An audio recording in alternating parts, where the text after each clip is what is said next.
was because I knew nothing when I got started. Right? I mean, you have to remember, I was 19 years old when I started Facebook, right? So, I mean, probably like the same age or younger than most of you guys. I think you would be young for this audience, actually. And I knew nothing about business at all, right? And I didn't even think that I was starting a company. I actually remember when I first came out here for the summer with Dustin because we wanted to learn from Silicon Valley companies. I remember driving up the 101 and seeing all these great companies and thinking to myself, oh wow, these are such amazing companies. Maybe one day I'll start a company. And I'd already started Facebook, right? And it like hadn't occurred to me that was actually, you know, so...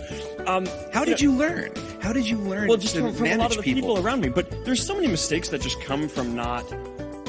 I mean, like, I really knew so little at the time. I spent a bunch of time analyzing and reflecting on why it was that we were even able to do it, because all reasons suggest that we shouldn't have been able to do it, right? Because all these other companies had way more engineering power and servers and time and money and all this stuff.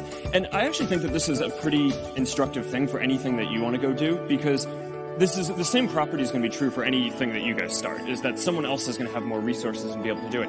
The reason why I think we actually ended up being the ones doing it is because we just cared way more about it than everyone else. We always thought that it was this really important thing and really just like felt in our gut and our heart that we wanted to do it. And, you know, early on there were always these skeptics saying that, oh, this can't be a business. We didn't actually care that much about it being a business early on.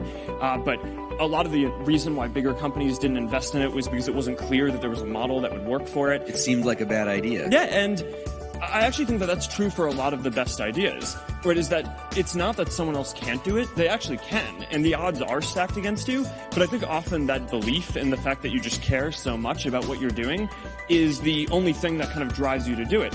And, you know, to be honest, that kind of drives me to this day. I mean, one of the big emphasis points for the company right now is internet.org. And, you know, for a while we had this rallying cry of, can we connect 1 billion people?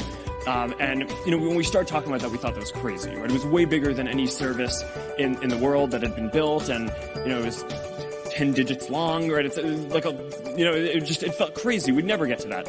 But then the thing is, as we started to actually get closer to that, we took a step back and we're like, all right, well, our mission isn't actually to get 1 in 7 people in the world to be connected. It's we want to connect everyone. So it's a big issue that only around 1/3 of the people in the world have access to the internet. And that's something that we think that we can do something about. So many things go wrong when you're starting a company, and often I think people ask, you know, what mistakes should you avoid making? And, you know, my answer to that question is don't even bother trying to avoid mistakes, because you're going to make tons of mistakes, right? And the important thing is actually learning quickly from whatever mistakes you make and not giving up. Right, and I mean, there are things every single year of Facebook's existence that could have killed us or made it so that it just seemed like moving forward and making a lot of progress just seemed intractable. But you just kind of bounce back and you learn, and nothing is impossible. You just have to kind of keep running through the walls.